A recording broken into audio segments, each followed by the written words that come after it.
Dear aspirant, Manu academy के job update में आप सभी लोगों का स्वागत है। जैसे कि स्क्रीन पे आपको नज़र आ रहा है, हमारा डिस्कशन होने वाला है छत्तीसगढ़ आरटीओ रिक्रूटमेंट के बारे में। यहाँ पे जो पोस्ट आई है that is assistant regional transport officer, जिसे हम शॉर्ट में ARTO कहते हैं, and the motor vehicle sub inspector, जिसे हम वाहन उप निरीक्षक कहते हैं। तो इन दोनों पोस्ट के लिए रिक्रूटमेंट आया है। डिटेल में हमारा डिस्कशन होने वाला है लाइक कि इसके लिए बेसिकली एलिजिबिलिटी क्राइटेरिया क्या है। एक कंट्रोवर्सी जनरली आप लोगों ने देखा होगा कई सारे स्टेट में कि जो मोटर व्हीकल सब इंस्पेक्टर की पोस्ट है उस पर डिप्लोमा के साथ बीटेक एलिजिबल है कि नहीं है। तो यहाँ के एडवर्टीजमेंट में साफ साफ क्लियरली मेंशन है कि डिप्लोमा भी एलिजिबल है और बीटेक भी एलिजिबल है, और जो आपकी ARTO के पोस्ट है इसके लिए केवल बीटेक एलिजिबल है। आगे हम डिस्कस भी करेंगे आपके एडवर्टीजमेंट को भी। इसके अलावा सिलेक्शन प्रोसेस क्या है, अगर ज़्यादा फॉर्म आएंगे तो कैसे सिलेक्शन होगा, कम फॉर्म रहेंगे तो कैसे सिलेक्शन होगा, अगर सिलेक्शन में रिटन एग्जाम होता है तो रिटन एग्जाम का पैटर्न क्या होगा, उसका सिलेबस क्या होगा, और उसके लिए आपको बुक्स मटेरियल कहाँ से मिलेंगे, कैसे पढ़ना है, प्रिपरेशन कैसे करना है, इन सारी बातों पे आज हमारा डिटेल में डिस्कशन होने वाला है। फॉर्म आ चुका है, मतलब फॉर्म तो नहीं आया अभी, एडवर्टीजमेंट आ चुका है। जो ऑनलाइन एप्लीकेशन है वो कल से यानी कि 15 अप्रैल से स्टार्ट होने वाला है। तो चलिए एडवर्टीजमेंट की तरफ चलते हैं।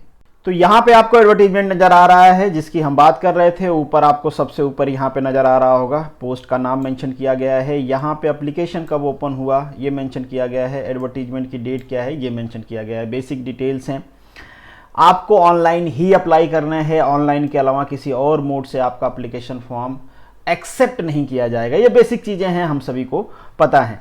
यहाँ पे अगर आप मान लीजिए ऑनलाइन फॉर्म फिलअप करते हो, आपसे कोई गलती हो जाती है अनजाने में, या फिर आप किसी और जगह हो और आपका दिमाग कहीं और चल रहा है और फिर आप फॉर्म फिलअप करते हो और गलतियाँ हो जाती हैं, तो उसके लिए आपको सुधार का मौका भी दिया जाएगा। पहली बार ये मौका फ्री रहेगा जब फॉर्म की लास्ट डेट होगी 15 मई, उसके बाद 19 मई तक आप उसमें सुधार कर सकते हो। अगर फिर भी आप नशे में हो और नशा भी उतरा नहीं है और फिर से गलती हो गई है तो 100 रुपया दे के आप उसमें भी सुधार कर सकते हो। बट इसकी लास्ट डेट जो है वो है आपकी 24 मई, और ये स्टार्ट होगा जब आपकी इसकी फ्री वाले की लास्ट डेट खत्म हो जाएगी उसके बाद। तो ये कुछ बेसिक डिटेल है आपके। एक चीज इन्होंने और मेंशन किया है कि कुछ होशियार लोग थे वो बेसिकली ये जो त्रुटि सुधार है इसका फायदा उठा रहे थे। पहले रिजर्व कैटेगरी में अप्लाई कर देते थे कि ताकि फी पे ना करना पड़े, और बाद में सुधार करके रिजर्व कैटेगरी से जनरल कर देते थे, तो इस तरीके से उनकी फ़ी बच जाती थी। बट अब उसको जो आयोग है वो ध्यान में रख लिया है। तो अगर आप ऐसा करते हो तो दोबारा जब आप अपनी कैटेगरी चेंज करोगे तो जिस कैटेगरी में जाओगे उसके हिसाब से जो भी फ़ी आपको पे करना होगा वो आपको आयोग को पे करना होगा। तो बेसिकली ऐसी गलतियाँ कभी गलती से हो जाती हैं, कभी इंटेंशनली बच्चे कर देते हैं। इंजीनियरिंग के बच्चे हैं तो कहीं तो दिमाग लगाएंगे ना, जो भी लूप फॉल होगा उसका फ़ायदा उठा लेते हैं। पोस्ट आपको यहाँ पे नजर आ रही है 2, जिसकी हम बात कर रहे थे। 2 मतलब नंबर ऑफ सीट की बात नहीं कर रहे हैं। पहली पोस्ट है आपकी सहायक क्षेत्रीय परिवहन अधिकारी, मतलब ARTO assistant regional transport officer. इसकी टोटल 2 पोस्ट है भाई, इतना ही रहेगी। जो बड़े पोस्ट होते हैं उसकी 2 है, और ये इसकी भी बहुत ज़्यादा है नहीं, तो कम ही पोस्ट आई है। मतलब छोटा स्टेट भी है बट अगेन कम पोस्ट है।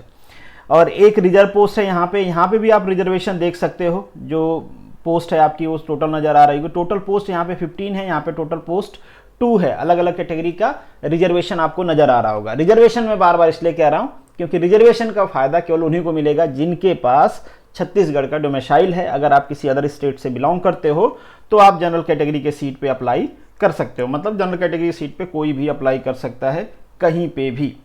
टोटल नंबर ऑफ वैकेंसी यहाँ पे मेंशन है। आपकी सैलरी मेंशन है, सैलरी यही अराउंड देते हैं। गुजरात में भी जो वैकेंसी आई थी उसमें भी लेवल 7 की सैलरी थी जो असिस्टेंट की थी, और यहाँ पे भी है। और इसकी वैकेंसी गुजरात में भी आई है बट अभी एडवर्टीजमेंट नहीं आया है, जब आएगा तो पता चलेगा क्योंकि पुराना एडवर्टीजमेंट है। खैर गुजरात की नहीं, हम यहाँ पे छत्तीसगढ़ की बात कर रहे हैं। ये कि यहाँ पे केस का डिस्कशन किया गया है, तो इसको लेके आपको घबराना नहीं है। ये बेसिकली केस रिजर्वेशन को लेके किया गया था। तो अगर कोई चेंजेज आते हैं तो आयोग ने ये बता दिया है कि भाई वो हमारे हाथ में रहेगा। अगर मान लीजिए माननीय न्यायालय से कोई परिवर्तन आता है उसमें, तो हम उसको चेंज कर सकते हैं। बाद में आप ये ना कहो कि भाई मेरी सीट क्यों घटा दिया, मेरी वाली क्यों बढ़ा दिया, उसके लिए मेंशन किया गया। और जो मैंने आपको पहले ही बताया कि जो रिजर्वेशन वाली सीट है यहाँ पे, उस पर केवल छत्तीसगढ़ स्टेट के लोग ही क्लेम कर सकते हैं, दूसरे लोग क्लेम नहीं कर सकते। यहाँ पे फीमेल सीट भी है, हालांकि 2 ही में है। यहाँ पे फीमेल सीट आपको नज़र आ रही होगी 2 कैटेगरी में। ये फीमेल सीट केवल उन्हीं कैंडिडेट को, मतलब उन्हीं फीमेल कैंडिडेट को मिलेगी जो छत्तीसगढ़ से बिलोंग करते हैं। मतलब इन शॉर्ट आप ये समझ लो, कोई भी रिजर्वेशन का फायदा केवल छत्तीसगढ़ के लोगों को ही मिलेगा, और ये हर स्टेट में इन जनरल होता है, ठीक है, कि जो स्टेट के लोग होते हैं स्टेट वैकेंसी में उन्हीं को रिजर्वेशन मिलता है। बाकी ये सारी चीज़ें हमारे काम की नहीं हैं, जो हमारे काम की हैं उसको ऑलरेडी हाईलाइट किया गया है। पहले बात कर लेते हैं आपके असिस्टेंट, मतलब सॉरी ARTO के बारे में, असिस्टेंट रीजनल ट्रांसपोर्ट ऑफिसर के बारे में। सैलरी पहले भी हमने डिस्कस किया, यहाँ पे भी है। अब यहाँ पे आपको नजर आ रहा होगा एजुकेशन क्वालिफिकेशन क्या मांगा गया है। किसी भी मान्यता प्राप्त विश्वविद्यालय से आपके पास स्नातक होना चाहिए, मतलब डिग्री, ग्रेजुएशन की डिग्री होना चाहिए, मतलब बीटेक होना चाहिए। बीटेक या BE होना चाहिए मैकेनिकल में और ऑटोमोबाइल इंजीनियरिंग में, क्योंकि ऑटोमोबाइल की पोस्ट थोड़ी कम आती हैं तो ऑटोमोबाइल खुश हो जाते हैं, ऑटोमोबाइल वाले स्टूडेंट बेसिकली खुश हो जाते हैं जब RTO की पोस्ट आती है, और होना भी चाहिए। कुछ कैंडिडेट मुझे मैसेज कर रहे थे कि ये जो क्राइटेरिया है इसको बता दीजिए। तो ये बेसिकली क्राइटेरिया है कि आपके पास इन शॉर्ट HMV का लाइसेंस होना चाहिए, ठीक है। आपके पास अगर हैवी मोटर व्हीकल का ड्राइविंग लाइसेंस होता है तो उसके नीचे वाली जितनी व्हीकल होती हैं वो ऑटोमेटिकली उसमें आ जाती हैं। सुप्रीम कोर्ट का ये ऑर्डर्स है। तो इन शॉर्ट ये जितना भी लिखा हुआ है that is not a matter at all, आपके पास HMV का लाइसेंस होना चाहिए। कब होना चाहिए? क्या अभी फॉर्म भर रहे हैं तभी HMV का लाइसेंस होना चाहिए? जी नहीं। आपके नियुक्ति और जो आपका प्रोविजन पीरियड है, यहाँ पे प्रोविजन पीरियड है आपका 3 ईयर का, तो इसके बीच में, नियुक्ति और प्रोविजन पीरियड के बीच में आपके पास HMV लाइसेंस आना चाहिए। तो जस्ट चिल, कोई प्रॉब्लम वाली बात नहीं है, तब तक तो आ ही जाएगा, ठीक है। कुछ यहाँ पे फिजिकल कंडीशंस भी दिए गए हैं। आपकी जो हाइट है एक बार चेक कर लेना, हाइट में कोई कमी है तो अप्लाई करने की जरूरत नहीं है, क्योंकि यहाँ पे कोई भी टॉलरेंस नहीं किया जा सकता है। यहाँ पे कैटेगरी की हाइट दिया गया है, मतलब अनुसूचित जनजाति के वर्ग के लिए। एक यहाँ पे मुझे डाउट है, फीमेल के लिए कुछ इन्होंने बताया नहीं है, तो ये मैं कंफर्म नहीं कर सकता। हालांकि फीमेल की कुछ कम रहती है, बट यहाँ पे कुछ बताया नहीं गया है कि फीमेल की हाइट की क्या है। तो ये क्लैरिफिकेशन आपको मेल करने के बाद पता चल सकता है। नीचे बताया गया है फीमेल का, AMBI वाले में या MBSI वाले में बताया गया है, बट वहाँ पे फिर कैटेगरी का नहीं बताया गया है। तो मुझे लगता है कि हो सकता है कि कुछ रह गया वो बताने के लिए। तो खैर, अगर आपको वो स्पेसिफिक चाहिए, अगर आपको हाइट आपकी कम नज़र आ रही है तो आप एक बार इनको मेल करके वो कंफर्म कर सकते हैं। चेस्ट की बात करें तो आपकी मिनिमम इतनी होनी चाहिए, फुलाने के बाद इतना होना चाहिए। अगर आपकी इनिशियल चेस्ट इससे ज़्यादा है तो मतलब ये कह रहे हैं कि 5 सेंटीमीटर फूलना चाहिए। सपोज आपकी चेस्ट 90 है तो फूलने के बाद 95 होना चाहिए। तो उससे पता चलता है कि आपके सीने में कोई बीमारी नहीं है। खैर, यहाँ पे विजन की बात किया गया है। विजन भी एक इंपॉर्टेंट पॉइंट होता है, बट यहाँ पे इतना टॉलरेंस दिया गया है कि नियर अबाउट सबका आ जाएगा। तो एक बार आप डॉक्टर से मिल लेना कि क्या आप इस विजन कैटेगरी को फुलफिल करते हैं, ठीक है। जनरली 6/6 दिया रहता है, मगर इन्होंने तो 6/12, 6/9 दिया है। तो ठीक है, इतना तो होता ही है जनरली लोगों का, किसी का भी इतना हो जाता है। किसी को प्रॉब्लम हो कोई तो अलग बात है, ठीक है। और आपको जैसे कि कहते हैं टेढ़ी तिरछी आंखें नहीं होनी चाहिए, आपको रात में चीज़ें नज़र आनी चाहिए, रतौदी वतौदी नहीं होनी चाहिए, इस टाइप का कोई प्रॉब्लम आपको नहीं होना चाहिए। अगर हम MBSI की बात करें, मतलब उप निरीक्षक की बात करें, तो अगेन यहाँ पे पे स्केल आपको मेंशन किया गया है। और यहाँ पे देखो साफ साफ मेंशन किया गया है, जो मैंने आपको स्टार्टिंग में बताया। पहले डिप्लोमा की बात किया गया है, डिप्लोमा के अलावा यहाँ पे लिखा गया अथवा किसी मान्यता प्राप्त विश्वविद्यालय से अगर आपके पास बीटेक डिग्री है तो भी आप एलिजिबल रहोगे। मतलब कोई कंट्रोवर्सी नहीं, हर एडवर्टीजमेंट में ऐसे ही साफ साफ मेंशन होना चाहिए ताकि कोई बकैती ना हो। चलिए, यहाँ पे भी वो कंडीशन सेम है जो मैंने ड्राइविंग लाइसेंस के लिए बताया है। हाँ, जो हाइट वाला मैं बता रहा था वो अब ध्यान दो। यहाँ पे जो जनरल की हाइट है वो तो बिल्कुल सही दिया गया है, बट यहाँ पे महिला के लिए स्पेशली अलग से मेंशन किया गया है 152, ठीक है। मतलब इससे पहले वाले में जो अनुसूचित जनजाति के पुरुष के लिए हाइट थी, कम किया गया था, वो यहाँ पे नहीं नजर आ रहा है। अब वो भूल है या इंटेंशनली मेंशन है ये मैं नहीं कह सकता, क्योंकि यहाँ पे हाइट में आपको अगेन दिखा देता हूँ। देखिए, अभ्यर्थी की ऊंचाई यहाँ पे मेंशन किया गया, वहाँ पे पुरुष की ऊंचाई मेंशन किया गया, ठीक है। यहाँ पे मेंशन किया गया अभ्यर्थी, अभ्यर्थी में पुरुष मतलब मेल फीमेल दोनों आ जाते हैं, इतना होना चाहिए। और यहाँ पे स्पेशली अनुसूचित जनजाति के लिए मेंशन किया गया है कम, बट नीचे अगर MBSI का देखें तो यहाँ पे पुरुष अभ्यर्थी मेंशन किया गया है, स्पेशली महिला का अलग से दिया गया है, पर वो जनजाति वाला फंडा यहाँ पे हटा दिया गया है। अब हो सकता है कि इन्होंने ये इंटेंशनली किया हो, यही सही है, ठीक है। मतलब यही क्राइटेरिया होना चाहिए। अगर आपको डाउट लगता है, मतलब आपकी हाइट कम है और आप एक बार कंफर्म करना चाहते हो तो आप इनको मेल करके कंफर्म कर सकते हैं, या दूसरा जो कोई कांटेक्ट का तरीका है फिजिकली जाके या फ़ोन करके जो भी है आप वो कंफर्मेशन ले सकते हैं। यहाँ पे भी जो आंखों के मेडिकल का है वो सेम है। परिवीक्षा मतलब प्रोविजन पीरियड की बात किया गया है, यहाँ पे 3 ईयर का है। सैलरी भी कहा गया है कि जितनी सैलरी आपकी जो पे स्केल दिया जा रहा है, फर्स्ट ईयर में उसका 70, सेकेंड ईयर में उसका 90 और थर्ड ईयर में सेकेंड ईयर में 80 और थर्ड ईयर में उसका 90 दिया जाएगा, 90% दिया जाएगा। उसके बाद आपकी पूरी सैलरी दिया जाएगा। अब कुछ लोगों को कन्फ्यूजन हो जाता है कि क्या इस प्रोविजन पीरियड में आपको निकाल देंगे? जी नहीं निकालते हैं। कोई भी एग्जाम हो इंडिया में ना, हर किसी में प्रोविजन पीरियड होता है। इवन लोग IAS बन जाते हैं ना तो भी 2 साल का उनका प्रोविजन पीरियड होता है। तो प्रोविजन पीरियड मतलब ऐसा नहीं है कि कॉन्ट्रैक्ट वाली जॉब है, ठीक है। तो ये चीज अपने दिमाग से निकाल दो। बार बार लोग पूछते रहते हैं कि सर निकाल देंगे क्या, परमानेंट नहीं करेंगे तो फिर क्या फायदा है?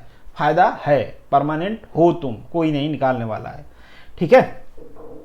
तो वो बाकी दिया गया है कि अगर आपको फिर प्रोविजन पीरियड खत्म हो जाता है तो जो भी पे स्केल है, जो भी बाकी चीजें हैं वो अप्लाई हो जाएगी एक रेगुलर एम्प्लॉय की तरह। इसका मतलब ये नहीं कि इससे पहले आप रेगुलर नहीं थे, रेगुलर थे, बट वो प्रोविजन पीरियड का एक सिस्टम बनाया गया कि आप जाके वहां पे अलग ही दबंगई दिखा रहे हो। जैसे एक आपने वीडियो वायरल होते हुए देखा होगा कि एक दरोगा साहब थे, प्रोविजन पीरियड में ट्रक रुकवा के पैसा ले रहे थे, तुरंत सस्पेंड कर दिया गया, उनको बर्खास्त कर दिया गया शायद। तो अगर प्रोविजन पीरियड में आपसे कोई गलती होती है तो सरकार आपको निकाल देगी बाहर, तो उसमें केस थोड़ा कम हो पाता है। रेगुलर के केस में आपको सरकार एकदम से निकाल नहीं सकती, मगर प्रोविजन पीरियड में एकदम से आपको बाहर उठा के फेंक सकते हैं, ठीक है। यहाँ पे महत्वपूर्ण नोट्स दिया गया है। अभ्यर्थी के पास उपयुक्त जो आवश्यक शैक्षिक रहता है वो आपके एप्लीकेशन डेट के अंतिम तिथि तक चाहिए, मतलब 15th नहीं 14th ऑफ मई तक होगा डेट इसकी। 1 महीने की डेट है, 15 अप्रैल से लेके 14 मई तक, तो ये लास्ट डेट है। इस तारीख तक आपके पास अगर डिप्लोमा कर रहे हो आप तो डिप्लोमा डिग्री, अगर बीटेक कर रहे हो तो बीटेक डिग्री। मैं ये स्पेशली इसलिए बता रहा हूं क्योंकि अभी कुछ लोग कमेंट बॉक्स में या पर्सनल मैसेज करेंगे कि क्या करंट ईयर वाले एलिजिबल हैं। तो अगर आप ऐसी यूनिवर्सिटी से पढ़ते हो कि आपका 14 तक रिजल्ट आ जाए, एग्जाम हो जाए नहीं, रिजल्ट आ जाए और उस रिजल्ट में आप पास रहो, तो बिल्कुल आप एलिजिबल हो। अगर ऐसा नहीं है तो आप एलिजिबल नहीं हो। आप सोच रहे हो थोड़ा सा 2 महीना डिले हो गया होता तो जून उन तक तो जनरली सारे यूनिवर्सिटी का रिजल्ट आ ही जाता है, जून जुलाई तक तो साल हमारा काम भी हो गया होता, बट डिले नहीं हुआ तो उसका कुछ कर नहीं सकते हैं।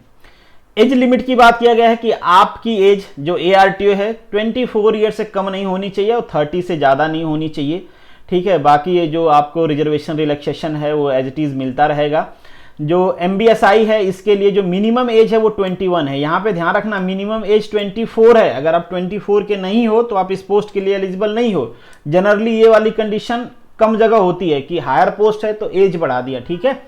यहाँ पे भी जनरली जितना भी एडवर्टीजमेंट मैंने देखा है वो यही वाली होती है 21, बट यहाँ पे 24 लिखा गया है, इसलिए मैं इसको स्ट्रेस दे के बोल रहा हूँ ताकि आप फटाफट फॉर्म मत भर दो, ठीक है।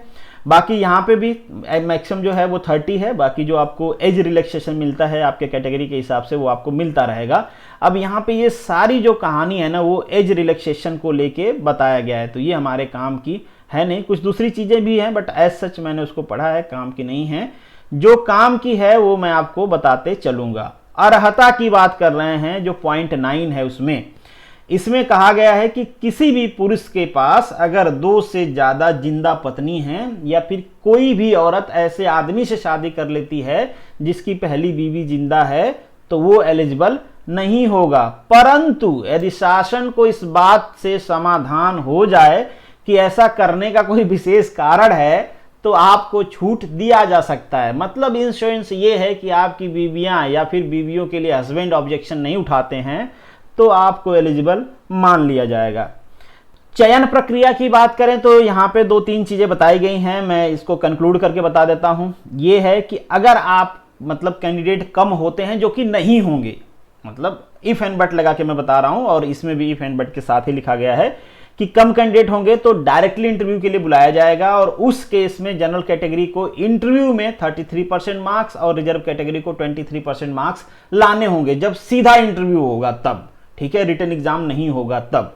कब होगा वो? जब बहुत कम कैंडिडेट फॉर्म भरेंगे, वो बोर्ड डिसाइड करेगा। स्पेसिफिक कुछ इन्होंने मेंशन, बोर्ड नहीं, मतलब जो भी पब्लिक सर्विस कमीशन है वो डिसाइड करेंगे। स्पेसिफिक कोई नंबर मेंशन नहीं कर रखा है कि इतने से कम रहेंगे तो हम डायरेक्टली इंटरव्यू लेंगे या इतने से ज़्यादा रहेंगे तो हम रिटेन लेंगे। खैर वो डिसाइड कर लेंगे, बट आप ये मान के चलो कि डायरेक्टली इंटरव्यू नहीं होने वाला है, आपको रिटन एग्जाम देना ही है, क्योंकि भाई इतना अनएम्प्लॉयमेंट है, कहाँ से कम लोग अप्लाई करेंगे, बहुत लोग अप्लाई करेंगे, भर भर के अप्लाई करेंगे, ठीक है।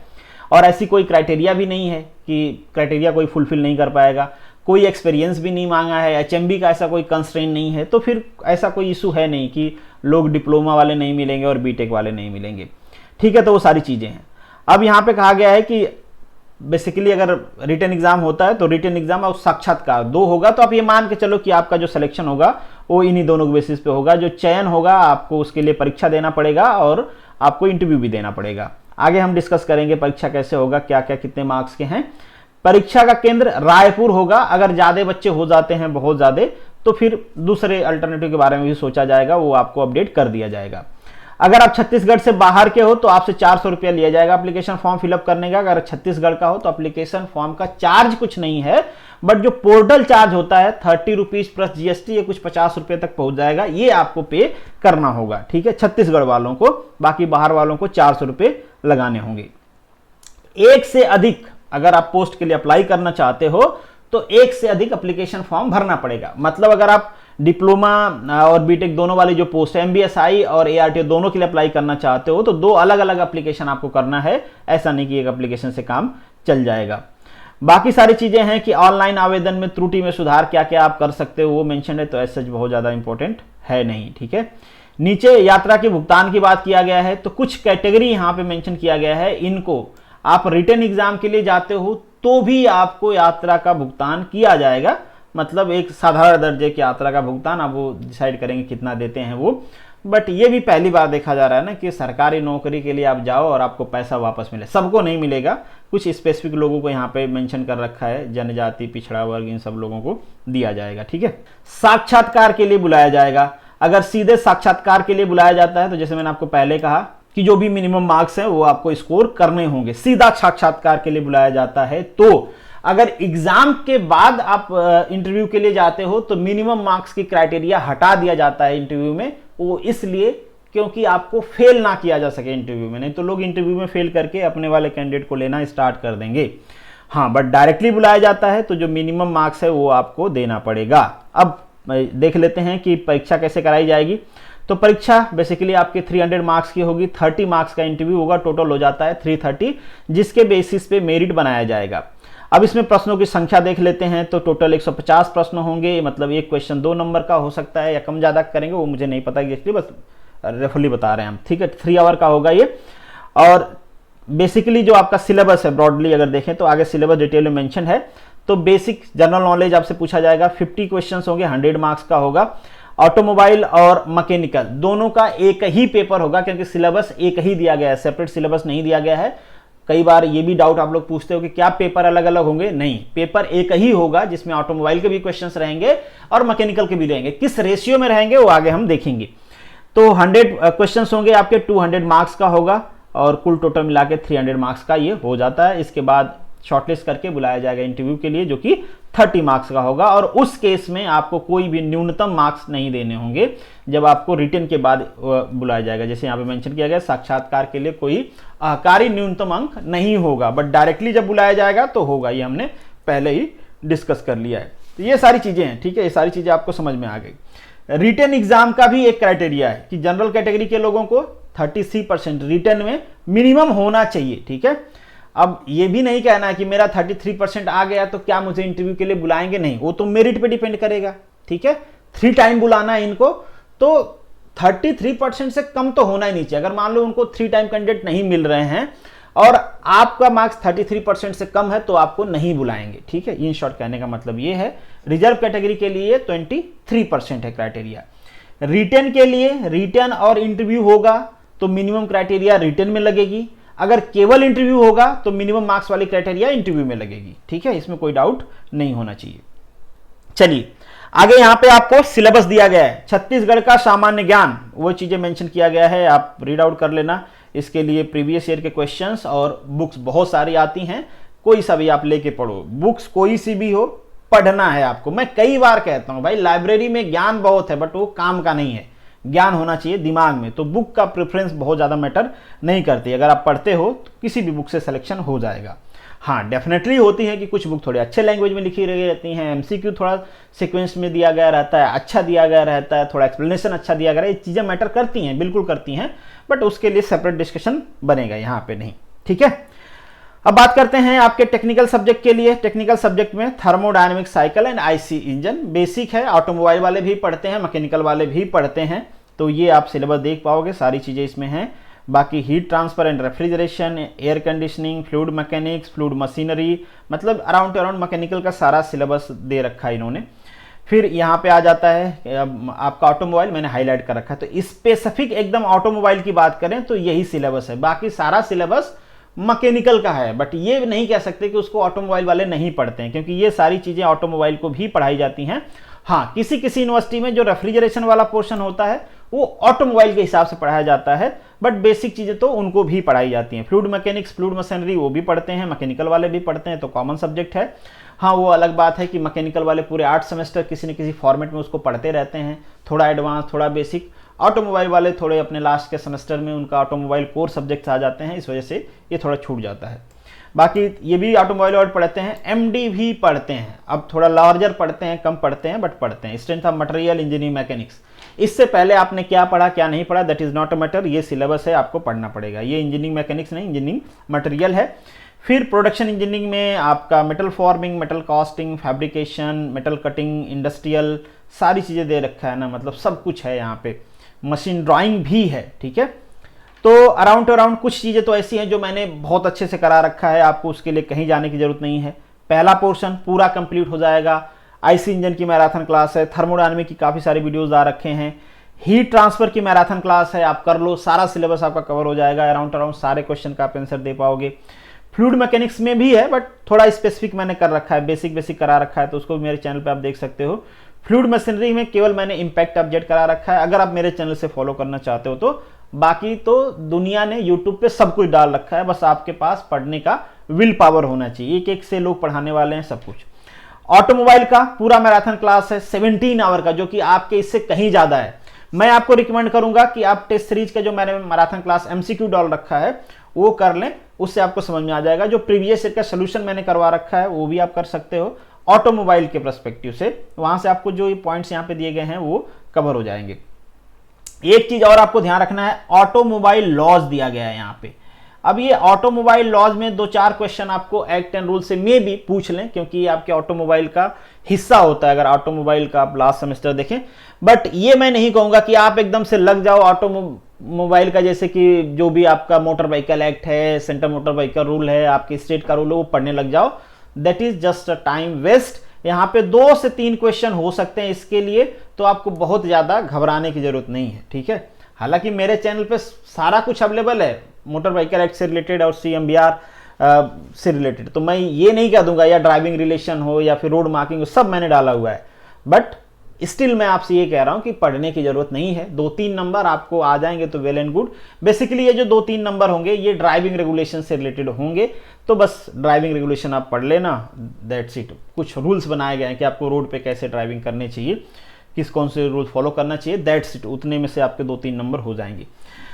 बाकी थियरी ऑफ मशीन, ये सारी चीजें किसी भी बुक्स में मिलेंगी। कुछ चीजें मैंने भी करा रखा है, मैंने सुपर 20 एमसीक्यू करा रखा है, वो जरूर देखें। प्रोडक्शन में भी मैंने पूरा कास्टिंग करा रखा है, पूरा आपका जो आयरन कार्बन डायग्राम है वो करा रखा है, तो आप चाहो तो उसको फॉलो कर लो। और एक बुक मैं रिकमेंड करूंगा प्रैक्टिस के लिए, YCT ये बुक है, इसको आप प्रैक्टिस कर सकते हो। प्रीवियस ईयर के क्वेश्चन है, सोल्यूशन भी दिया गया है, थोड़ा एक्सप्लेनेशन भी ज़्यादा दिया गया है, तो अच्छी रहेगी। इसके साथ कुछ स्टैटिक क्वेश्चन के लिए आप खुरमी या जैन फॉलो कर सकते हो, तो ये 2 बुक फॉलो कर ले। इसके बाद भी टाइम बचता है तो गेट के 1 मार्क्स के जो क्वेश्चन हैं और ES वाले जो थ्योरेटिकल क्वेश्चन हैं ये फॉलो कर सकते हो। प्रिफरेंस जैसे मैंने बताया है वैसे ही करना है।